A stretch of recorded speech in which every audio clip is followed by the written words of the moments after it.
بسم اللہ الرحمن الرحیم۔ ساری تعریف اللہ کے لیے، درود اور سلام محمد اور آل محمد۔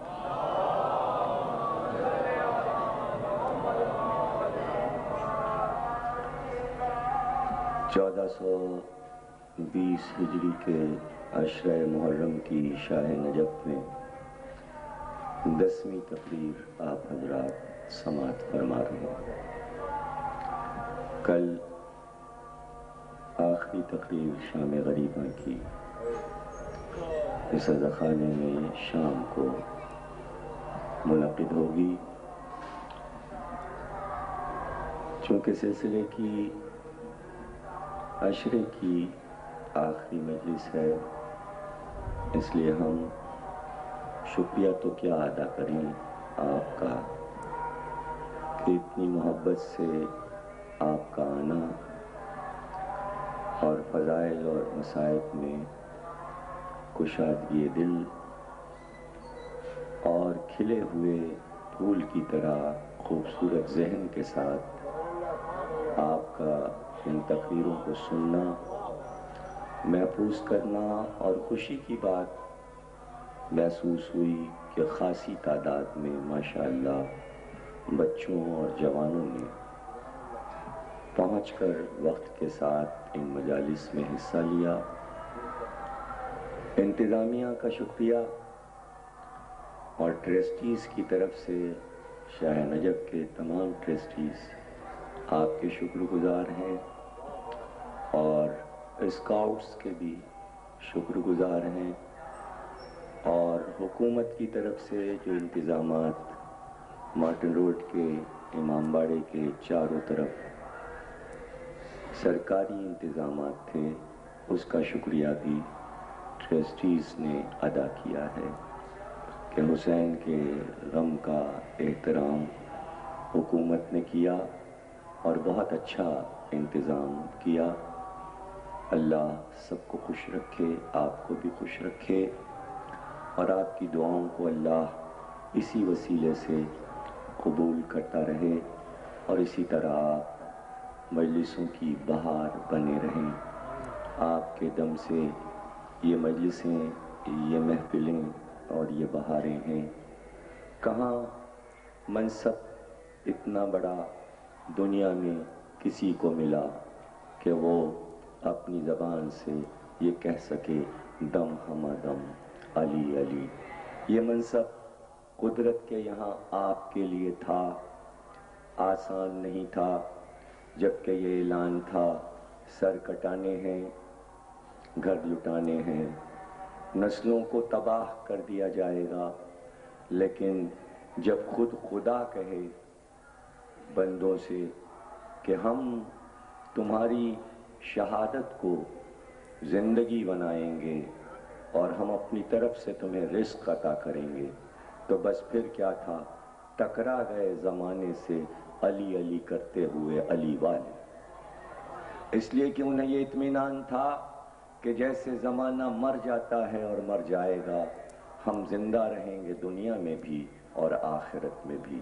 اسی یقین کے ساتھ جی رہے ہیں کہ آج کا دن کسی کا بھی ہو، لیکن آخرت میں ہماری حکومت ہے، محشر ہمارا ہے، محشر ہمارا ہے، وہاں کی دنیا کی سلطنت ہماری ہے، اور یہ اگر سچ نہ ہوتا تو موت سامنے ہو اور پھر علی علی اور یا حسین۔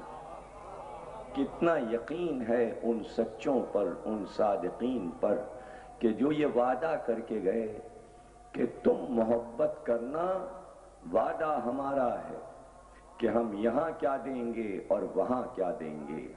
جس کو آخرت پر یقین ہے وہی کہتا ہے دم ہمہ دم علی علی، ہر سانس میں ہماری علی علی ہیں۔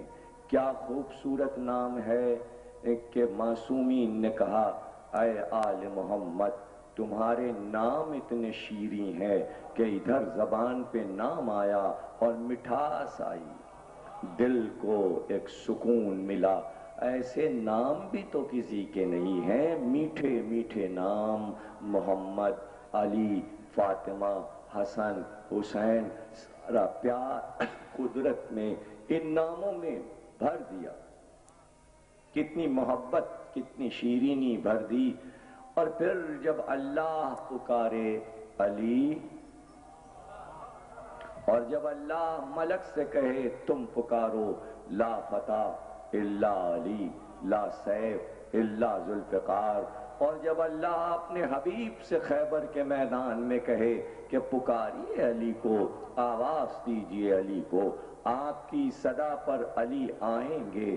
نبی نے بتایا کہ علی وہ ہے کہ جسے پکارا جائے تو فوراً آتا ہے.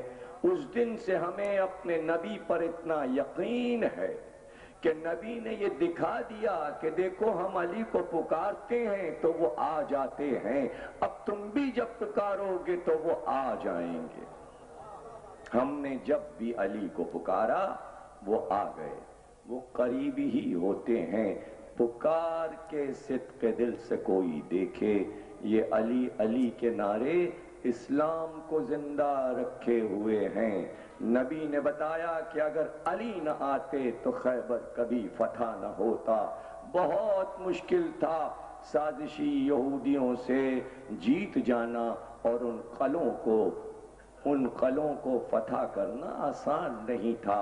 ایسے ایسے قلعے تھے ساتھ کہ قلعہ قموس خود خیبر کا وہ قلعہ تھا کہ جس کا دروازہ وہ تھا 80 آدمی مل کر کھولتے تھے اور 80 آدمی مل کر بند کرتے تھے. جو پتھر سے بنایا گیا تھا اس دروازے کو بھی ایک آدمی ہلا نہیں سکتا تھا، اور قلعہ بند تھا. اب اندر کون جائے، اس دروازے کو کون توڑے کہ یہودی باہر نکلے. یہ علی تھے کہ جنہوں نے اپنا علم پتھر پہ گاڑ دیا، اور حارث مقابل آیا تو اس کے گرز کو ذوالفقار سے 2 ٹکڑے کر کے حارث کو بھی قتل کیا. حارث کے بعد انتر مقابل آیا، یاسر مقابل آیا، لیکن علی کے ایک ایک وار کے تھے. مرہب بہت بہادر تھا، اس کی بہادری پر یہودیوں کو بہت ناز تھا. وہ جو آیا تو زرہ بختر پہنے ہوئے، لیکن زرہ پر زرہ پہنے ہوئے، خود پر خود پہنے ہوئے، اور خود پر پتھر کا ٹکڑا یوں رکھا تھا کہ اگر تلوار پڑے بھی تو تلوار کی دھار مڑ جائے مگر مرہب کا سر کوئی کاٹ نہ سکے. کس طرح سج کر میدان میں آیا تھا. لیکن جب علی کے مقابل آ گیا وہ، اور جب یہ پوچھا جانے لگا تیرا نام کیا ہے اور میرا نام کیا ہے، مرہب نے اپنا نام بتایا. مرہب نے اپنا نام بتایا اور علی نے جواب میں یہ کہا میں وہ ہوں جس کی ماں نے اس کا نام حیدر رکھا ہے.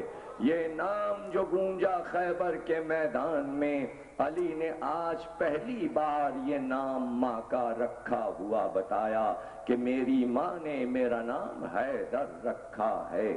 مرہب یہ سنتے ہی واپس چلا.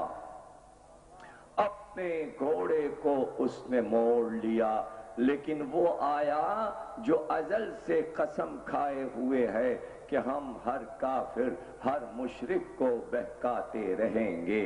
اور علی کے سامنے تو وہ دشمنی پر ہر وقت آمادہ رہتا ہے. شیطان بھیس بدل کر آیا اور راہ میں مرہب کو روک کر کہا کہاں جاتا ہے، کہاں جا رہا ہے. کب وہ آ گیا جس کا نام حیدر ہے، اس لیے کہ میری ماں نے میرے خواب کی تعبیر یہ بتائی تھی. میں نے بچپن میں یہ خواب دیکھا تھا کہ شیر نے مجھے پھاڑ کے 2 ٹکڑے کر دیا. میری ماں کاہنہ تھی، علم نجوم جانتی تھی. میں نے اپنی ماں سے خواب بیان کیا تو میری ماں نے تعبیر یہ دی تھی کہ بیٹا سب سے لڑنا مگر حیدر نامی شخص سے نہ لڑنا، اس لیے کہ حیدر شیر کو کہتے ہیں اور تیری موت اس کے ہاتھوں پر لکھی ہے جس کا نام حیدر ہوگا، جو طاقت میں شیر کی طرح ہوگا. تو مجھے اپنے ماں کی بات یاد آئی ہے اس لیے میں واپس جا رہا ہوں۔ ماں کافرہ ہو، ماں مشرکہ کیوں نہ ہو، ماں وہی ماں ہے جو اپنے بیٹے سے یہ کہے کہ حیدر سے جنگ نہ کرنا، حیدر سے نہ لڑنا۔ وہ مرہب کی ماں تھی، یہودن تھی، لیکن اس نے بھی یہ سمجھا دیا بیٹے کو کہ حیدر سے لڑنا آسان نہیں ہے، حیدر سے دشمنی لینا آسان نہیں ہے۔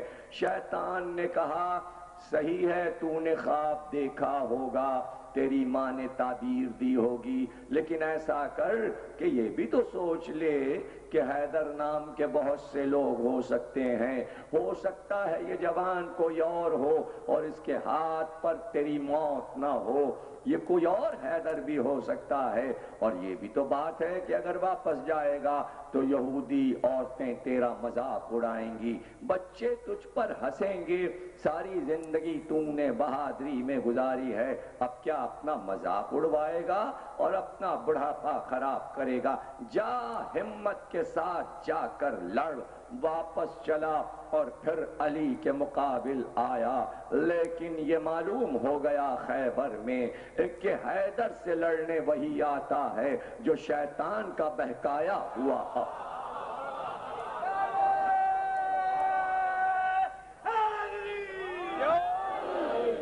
مرب بڑی تیاری سے آیا تھا، نیزہ بھی اس کے پاس تھا، برچھا بھی اس کے پاس تھا، نیمچا بھی اس کے پاس تھا، تلوار بھی اس کے پاس تھی، تیر و کمان بھی اس کے پاس تھا، گرز بھی اس کے پاس تھا۔ علی کے پاس صرف ایک ذوالفقار تھی۔ علی نے کہا کہ ہم پہلا وار نہیں کرتے، تو پہلا وار کر، اور اپنے ہتھیاروں میں سے جس ہتھیار کو چاہے اس کو پہلے اپنے وار پر اس کا ہنر دکھا دے۔ مرب نے چلے میں تیر جوڑا اور علی کی جانب تیر پھینکا، علی نے اس کے تیر کو ذوالفقار سے کاٹ دیا، جتنے تیر ترکش میں تھے سب ختم ہوئے، علی نے ہر تیر کو تلوار کی دھار سے کاٹ دیا۔ اس نے گرز کو ہلایا، علی نے گرز کو دو ٹکڑے کر دیا، اس نے نیزہ اٹھایا، نیزہ اس کا کٹ گیا علی کی ذوالفقار سے۔ اب ایک ہی ہتھیار بچا تھا اور وہ تلوار تھی، اس نے تلوار کا وار علی پر کیا، علی نے اس کے وار کو رد کر دیا۔ جب کئی بار وہ کر چکا اور گھمسان کی لڑائی ہونے لگی، گرد اٹھنے لگی، اور وقت وہ اٹھا کہ جب لڑائی مرہب سے چھڑی علی کی تو نبی خیمے سے نکل آئے، ساتھ میں سارے اصحاب بھی تھے، اور ہر ایک اس لڑائی کو غور سے دیکھ رہا تھا۔ علی لڑ رہے تھے، عرش سے اللہ دیکھ رہا تھا، ملائکہ دیکھ رہے تھے، اللہ کا نبی اس لڑائی کو دیکھ رہا تھا۔ ایک بار علی نے اپنی بجلی جیسی چمکتی ہوئی ذوالفقار کو بلند کیا اور سر پر مرہب کے ذوالفقار کو چلایا تو کہتے ہیں ایسی آواز آئی جیسے لوہا پتھر سے ٹکرا گیا ہو، اور ایسی کڑکنے کی آواز تھی کہ خیبر کا میدان اس آواز سے گونج گیا۔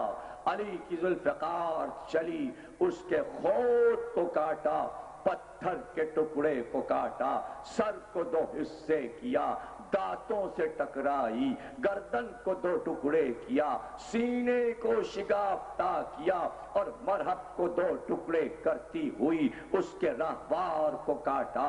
اور اب زمین کی طرف ذوالفقار تیزی سے جا رہی تھی کہ جبریل کو حکم الہی ہوا کہ جبریل اگر آج تم نے اپنے پر نہ بچھا دیے تو آج زمین بھی دو حصوں میں شگافتہ ہو جائے گی۔ یہ علی کا وار نہیں ہے بلکہ علی آج خدائی طاقت سے لڑ رہے ہیں۔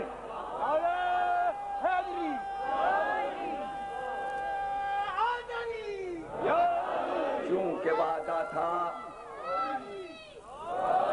چونکہ وعدہ تھا کہ خیبر آج کامل کرنا ہے تو میں نہیں چاہتا کہ تشنگی رہ جائے. تقریر کوئی طویل نہیں ہوگی، شب عاشور ہے، لیکن چند لمحے کی زحمت. مرحب 2 ٹکڑے ہو گیا، مرحب 2 ٹکڑے ہو گیا.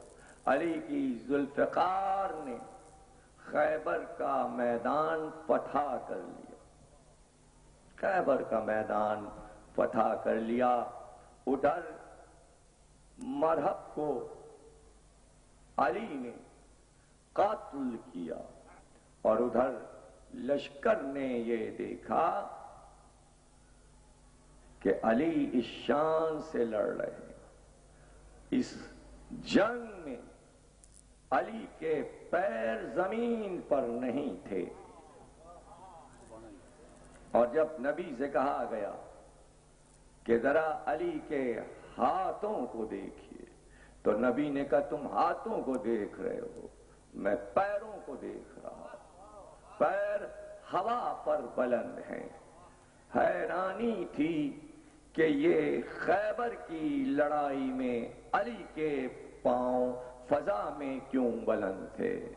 چونکہ علی وہ وار کر رہے تھے جو قوت ربانی تھا، تو اس قوت کے استعمال میں علی نے یہ نہیں چاہا کہ زمین کی مدد لی جائے، اس لیے کہ علی ابو تراب ہیں، زمین علی کی بیٹی ہے اور باپ اپنی قوت میں بیٹی کی مدد نہیں لیتا. آج بتایا علی نے کہ میں ابو تراب ہوں. فضا میں پیر بلند تھے اور حملے پر حملے کر رہے تھے. لشکر باہر آ گیا، لڑ رہا. جب مرحب مارا گیا تو لشکر آ گیا مقابلہ کرنے کے کہ قلوں میں نہ گھسائیں مسلمان. تو علی جب لشکر کو مارنا شروع کیا اور لشکر بھاگنے لگا تو ایک شریر یہودی نے اپنے تلوار کے وار سے علی کی سپر گرا دی.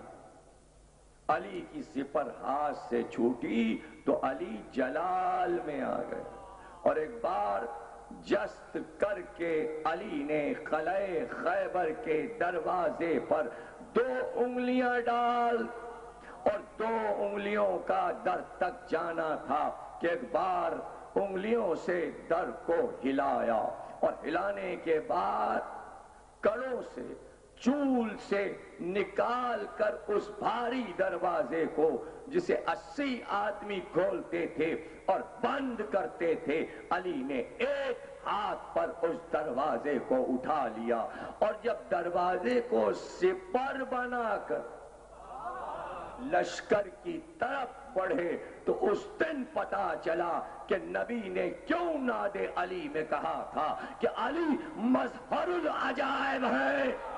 خیبر کی لڑائی علی کے اس لقب کی تفسیر ہے کہ علی کس طرح مظہر العجائب ہیں. اور جب دیکھا مسلمانوں نے کہ خیبر کا در کھل گیا اور قلعہ نظر آنے لگا، لیکن بیچ میں خندق تھی اور ادھر مال غنیمت تھا اور یہودی کی شکست ہو رہی تھی، تو اس وقت علی خندق میں کود گئے اور دروازے کو اپنے ہاتھ پر رکھ کر پل بنا لیا اور پورا لشکر اس قلعے کے دروازے پر سے گزر رہا تھا. علی کے ہاتھ پہ در خیبر تھا، اس در پہ لشکر تھا. علی کے پاؤں فضا میں تھے، یعنی علی کہیں اور تھے. یہی موقع تھا کہ جب پوری امت کا لشکر خیبر کے دروازے پر آ گیا ہے، اب نہ ادھر پناہ ہے نہ ادھر پناہ ہے، اب تو علی کے ہاتھوں پر ہیں. یہی موقع تھا کہ علی سارے فتنے ختم کرنے کے لیے پورا در خیبر اٹھا کر اسی وقت جہنم میں پھینک دے. کیا مشکل تھا علی کے لیے کہ یہیں سے در کو اچھال کر جہنم کے حوالے کر دیتے، لیکن انہیں موقع دیا کہ برسوں کے بھوکے، برسوں کے پریشان حال، جاؤ مال غنیمت لوٹو، اب سب کے گھر کے دروازوں پہ جواہرات جڑ جائیں گے، اب سب کے گھروں میں سونا ہوگا، اب سب کے پاس کھجوروں کے باغات ہوں گے۔ علی نے اسلام کو امیر بنا دیا۔ اسلام امیر ہوا علی کے دم قدم سے۔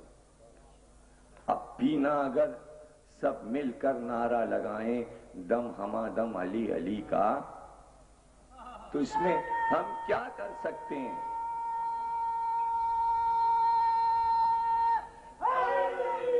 یہ علی کا احسان بھول جائیں لوگ اور علی کا نعرہ نہ لگائیں تو ہم کو تو خیبر میں سے کچھ بھی نہیں ملا، مگر پھر دم ہما دم علی علی، اس لیے کہ علی نے یہودیت کے سر کو توڑ کر اسلام کے بول کو بالا کیا۔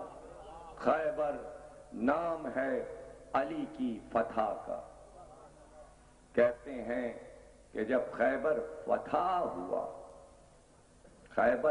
ہوا تو تمام مسلمانوں نے مل کر خیبر کے دروازے کو ہلانا چاہا، تو پورا لشکر مل کر بھی اس دروازے کو ہلا نہیں سکا۔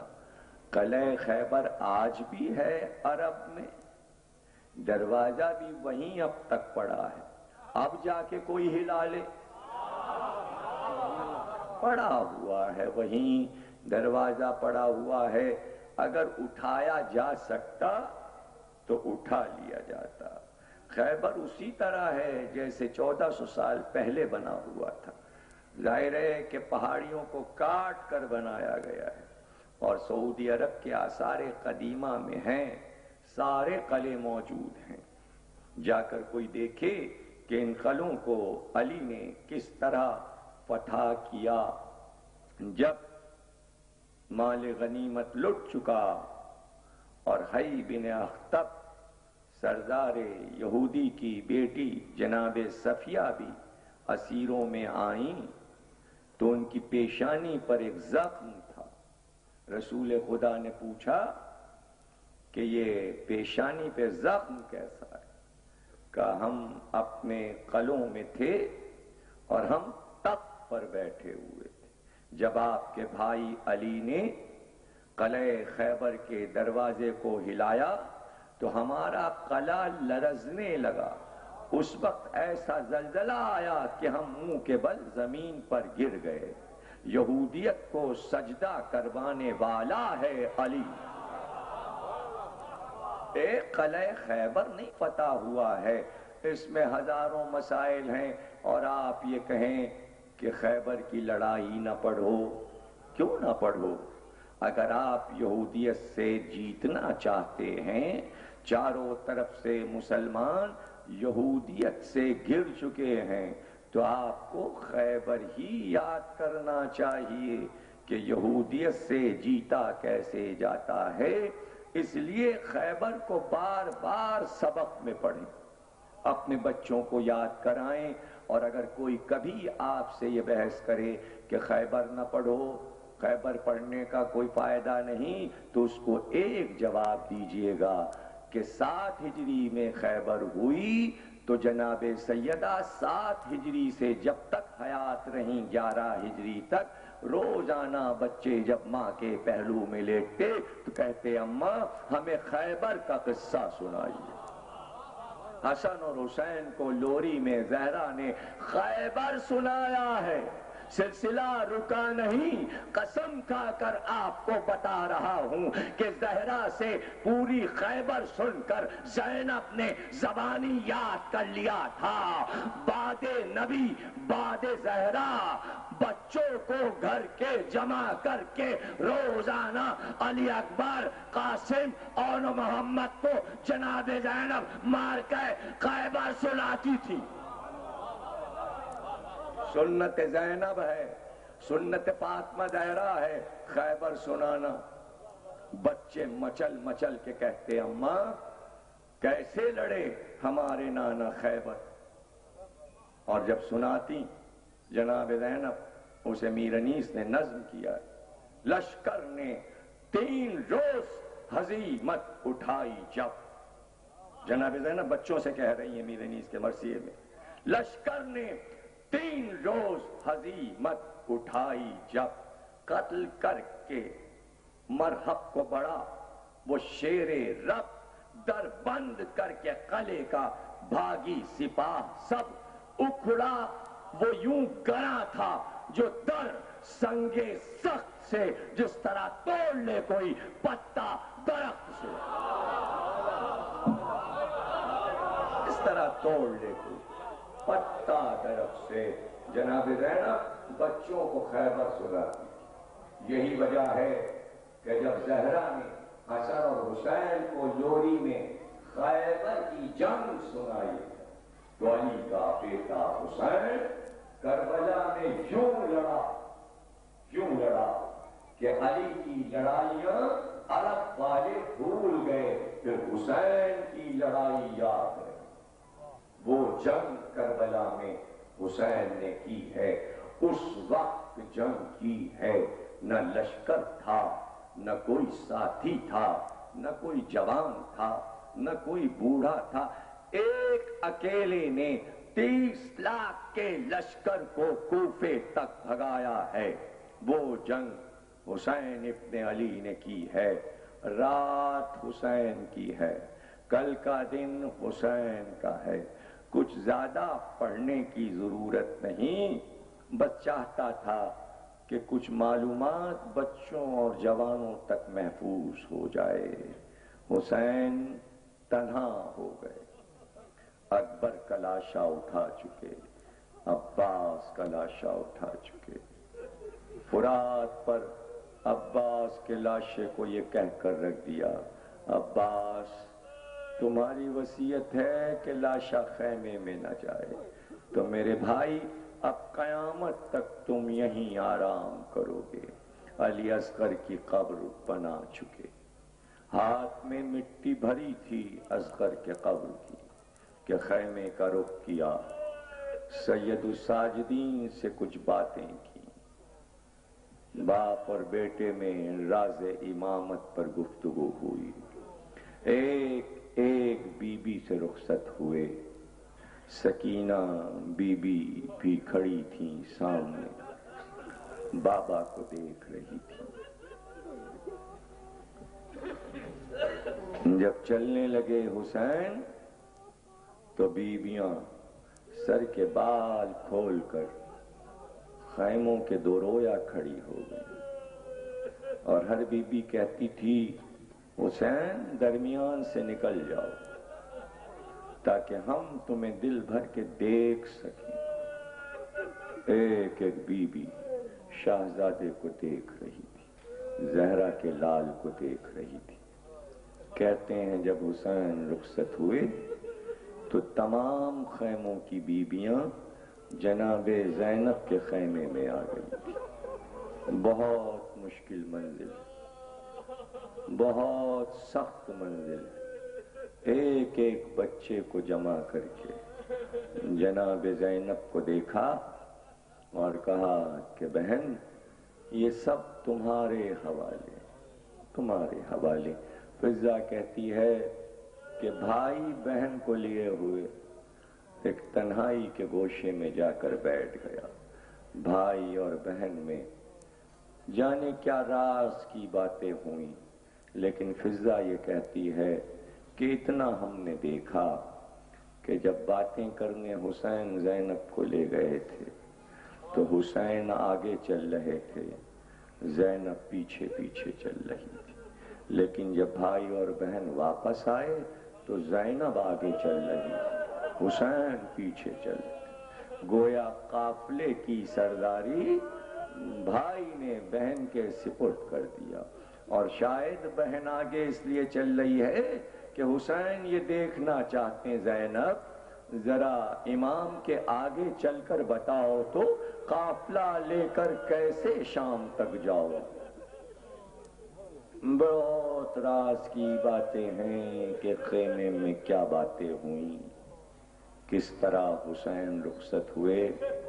راوی نے بس اتنا دیکھا کہ جب حسین خیمے سے رخصت ہو کر باہر آئے اور زینب نے جب بھائی کو گھوڑے پہ سوار کیا اور حسین نے چاہا کہ گھوڑے کو آگے بڑھائیں تو گھوڑے نے آگے چلنے سے انکار کر، گھوڑے نے اپنی گردن سے اشارہ کیا۔ حسین نے جھک کر دیکھا تو معصوم سکینہ گھوڑوں کے سموں سے لکھتی ہوئی تھی۔ حسین گھوڑے سے کود، سکینہ کہہ رہی تھی اے اسب وفادار، بابا کے گھوڑے، بابا کو نہ لے جا، میرے بابا کو نہ لے جا۔ حسین نے سکینہ کو گود پہ اٹھا لیا، کہا سکینہ ہم کو جانے دو، سکینہ ہمیں جانے دو۔ سکینہ کہتی ہیں بابا صبح سے جو گیا وہ واپس نہیں آتا، چچا عباس وعدہ کر کے گئے تھے، بھیا علی اکبر گئے لیکن واپس کوئی نہیں آیا۔ تو بے اختیار کہا مجھے جانے دو، شاید میں تمہارے لیے تھوڑا سا پانی لے آؤں۔ کہا یہی وعدہ تو چچا عباس نے بھی کیا تھا، اب تک تو پانی سکینہ نے نہیں پایا، اب تک میں پیاسی ہوں بابا۔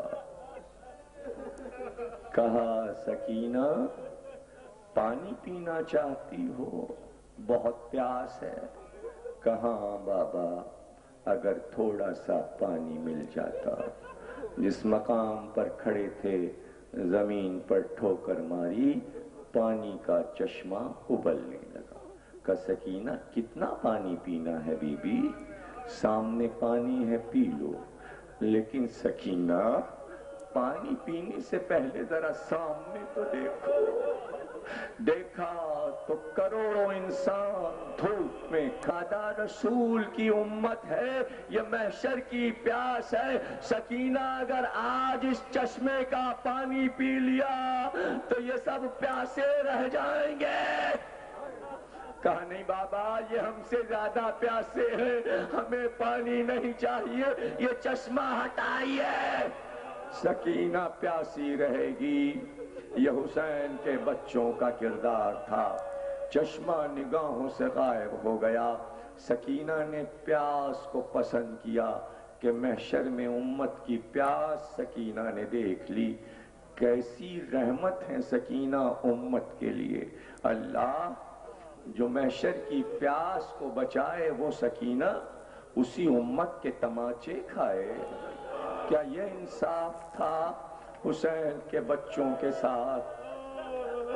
سکینہ دامن پکڑے ہیں، بابا مگر آپ نہ جائیے، میں پیاسی رہوں گی، پانی نہیں چاہیے مگر بابا آپ نہ جائیے۔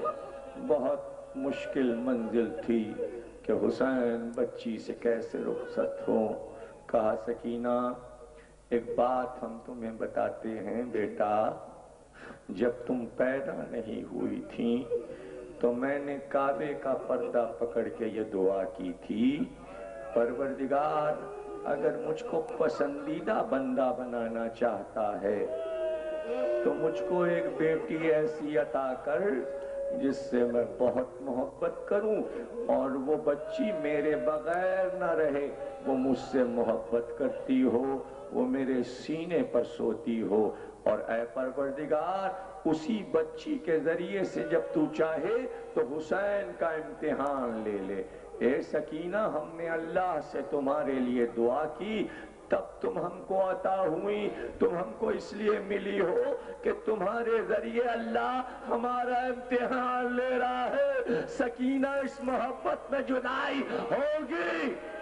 اب جو سنا سکینہ اب چپ ہو گئی، اب یہ نہ کہا کہ بابا نہ جائیے، بس اتنا کہا بابا میں تو آپ کے سینے پہ سوتی تھی، بابا اگر آپ جا رہے ہیں تو ایک بار اپنے سینے سے لپٹا لیجئے۔ حسین نے سکینہ کو سینے پہ لٹا لیا۔ بے اختیار سکینہ نے پوچھا اچھا بابا آپ جا رہے ہیں، یہ وعدہ کیجئے کہ جب رات آئے گی تو ہم آپ کے سینے پر ہی سوئیں گے۔ حسین نے کہا بیٹا ہم جنگل میں ہوں گے، اب ماں کے سینے پہ سو جانا، پھوپھی کے سینے پہ سو جانا۔ کہ نہیں بابا آپ جہاں کہیں بھی ہوں گے ہم مقتل میں آپ کو پکارتے ہوئے آئیں گے، بابا بس یہ وعدہ کیجئے کہ میں جب پکاروں تو مجھے بتا دیجئے گا کہ آپ کدھر ہیں، میں مقتل میں آپ کو ڈھونڈتی ہوئی آؤں گی۔ کیسے حسین سکینہ کو زینب کے حوالے کر کے رخصت ہوئے، سواری چلی، میدان میں آئے، خطبہ دیا کہ بتاؤ یہ لباس کس کا ہے جو میں پہنے ہوں، یہ گھوڑا کس کا ہے جس پر میں بیٹھا ہوں، یہ تلوار کس کی ہے جو میرے قبضے میں ہے، کیا تم اس لباس کو نہیں پہچانتے؟ کیا تم یہ نہیں جانتے کہ میں نبی کا نواسا ہوں، میں علی کا بیٹا ہوں، میں فاطمہ کا لخت جگر ہوں؟ جواب ملا ہاں ہم جانتے ہیں تمہیں، ہم پہچانتے ہیں کہ تم نبی کے نواسے ہو، لیکن حسین کچھ بھی ہو اگر آج تم بیعت کر لو یزید کی تو تمہیں پانی مل جائے۔ اللہ اللہ، نہ خطبے کا کوئی اثر ہوا، نہ خطبے کا کوئی اثر ہوا، نہ حسین کی وہ رحمت بھری نگاہوں سے وہ ظالم کوئی فائدہ اٹھا سکے۔ حسین دھوپ میں کھڑے تھے، اب مجال نہیں تھی لشکر کی کہ جنگ چھیڑ سکے، پورا لشکر حسین کی نگاہوں پر رکا ہوا تھا۔ حسین جب چاہیں لڑائی چھڑے، لیکن ایسے میں پروردگار نے حکم دیا اپنے انبیاء کو، اپنے ملائکہ کو کہ جاؤ آج ہمارا حسین لڑے گا۔ کربلا کے میدان میں بڑا اشتہام ہو گیا، آدم، نوح، ابراہیم، موسیٰ، عیسیٰ، کوئی نبی ایسا نہیں تھا کہ جس کی روح کربلا کے میدان میں نہ آئی ہو۔ ملائکہ کی صفیں، جبریل امین سب کربلا میں موجود تھے، پورا میدان بھرا ہوا تھا ان ارواح سے جنہیں جنت سے اذن ملا تھا کہ جاؤ حسین کا آخری دربار دیکھو، سب موجود تھے۔ ایسے میں سورج نصف النہار پہ آ چکا تھا اور سورج کی حدت، سورج کی دھوپ حسین پر پڑ رہی تھی۔ حسین دھوپ میں کھڑے ہوئے تھے کہ ایک بار سایہ ہو گیا، حسین پر سایہ ہو گیا، کہاں اتنی سخت دھوپ پر کہاں سایہ۔ ایک بار حسین مڑے، مڑ کر دیکھا تو جبریل اپنے پروں کو پھیلائے ہوئے حسین پر سایہ کیے کھڑے تھے۔ آفتاب اور حسین کے درمیان جبریل آ گئے تھے سایہ کرنے۔ ایک بار کہا جبریل امین کیوں آئے ہو اور یہ پر کو پھیلا کر سایہ کیوں کیا ہے؟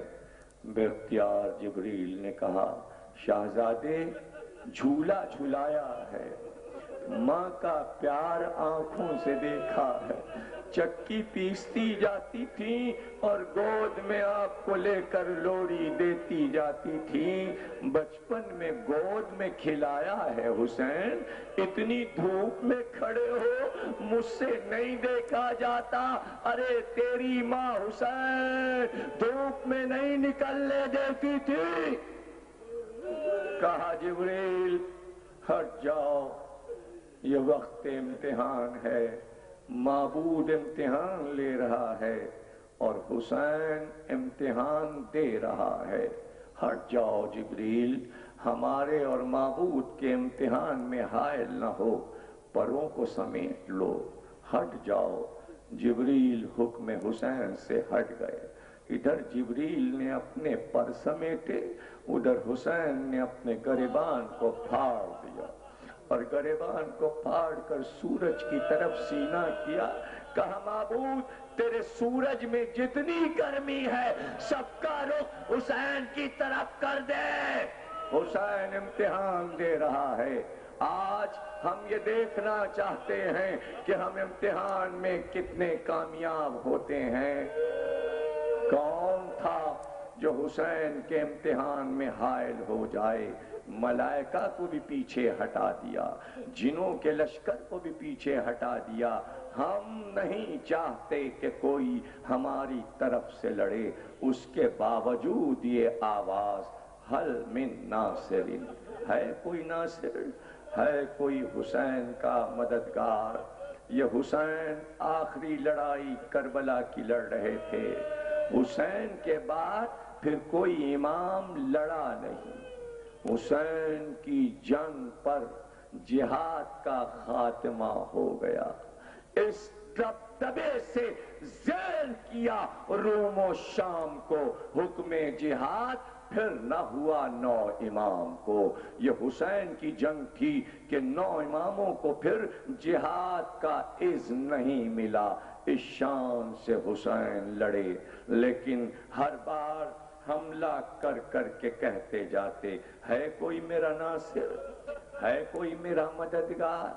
ملائکہ انکار کر دیا، اجنہ انکار کر دیا۔ ایک بار زمین نے آواز دی، اے فرزند رسول ہم نصرت کریں۔ حسین نے زمین سے انکار کر دیا۔ آسمان نے آواز دی ہم مدد کریں، ہوا نے آواز دی ہم مدد کریں۔ کائنات کی کوئی مخلوق ایسی نہیں ہے جس نے حسین کے حل من ناصرن کے جملے پر لبیک نہ کہا ہو۔ ہر طرف سے آواز آ رہی تھی، فرزند رسول ہماری مدد، ہماری مدد، لیکن ہر ایک سے انکار کر دیا۔ علماء نے لکھا کہ سب سے انکار کر کے اور پھر یہ کہنا حل من ناصرن، اس کا کیا مطلب تھا؟ تو علماء نے معصومین سے پوچھا، تو معصومین نے جواب دیا کہ حسین قیامت تک کے لیے پکار رہے تھے، کہاں ہیں میرے ناصر، کہاں ہیں میرے ناصر؟ حسین کا مقصد یہ تھا کہ میں تمہیں لڑنے کو کیا بلاؤں، میں خود کافی ہوں جنگ کرنے کے لیے، مجھ سے زیادہ بہادر کون ہو سکتا ہے؟ میں ناصروں کو اس لیے پکار رہا ہوں کہ قیامت تک مجھ پہ روئے گا کون؟ اب میرا ناصر وہ ہے جو میرا ماتم کرے، میرا ناصر وہ ہے جو میری فرش عزا بچھائے، میرا ناصر وہ ہے جو اپنی آوازوں کو یا حسین کہہ کے بلند کرے، میرا ناصر وہ ہے جس کے آنسو رخسار پر بہتے رہیں۔ اب حسین کی نصرت یہ نہیں ہے کہ دولتوں کے انبار لگا دو، حسین نے صرف یہی پکارا تھا اور یہی کہا تھا، میرے چاہنے والوں بس ایک ہی تو پیغام ہے، جب ٹھنڈا پانی پینا تو میری پیاس کو یاد کر لینا۔ ہائے ری بے کسی کہ اتنا ثواب رکھ دیا گیا کہ جب پانی پینا تو بس اتنا کہنا، ہائے پیاسے حسین، یہی کلمہ تمہیں رلا دے گا۔ ہاں شب عاشور ہے، سواریاں آ چکی ہیں، سب بیبیاں آ گئی ہیں، پرسہ لینے آئی ہیں، آپ تیار ہو جائیں کہ پرسہ کیسے ادا کریں گے۔ اس عزا خانے کی آخری شب کی مجلس ہے اور آپ کو حق ادا کرنا ہے، آپ کو جناب سیدہ کو پرسہ دینا ہے۔ میں آپ کو تھکا نہیں رہا ہوں، میں آپ کو موقع دے رہا ہوں کہ آپ یا حسین کس طرح بھی کریں گے مجلس ختم ہونے پر، آپ ابھی سینے پر ہاتھ کیسے ماریں گے؟ آپ اپنے آپ کو آمادہ کریں کہ آپ کچھ سن بھی سکیں گے۔ پہلے آپ اپنے آپ میں طاقت محسوس کیجئے تو میں شہادت کی منزل تک آؤں، ورنہ میں تقریر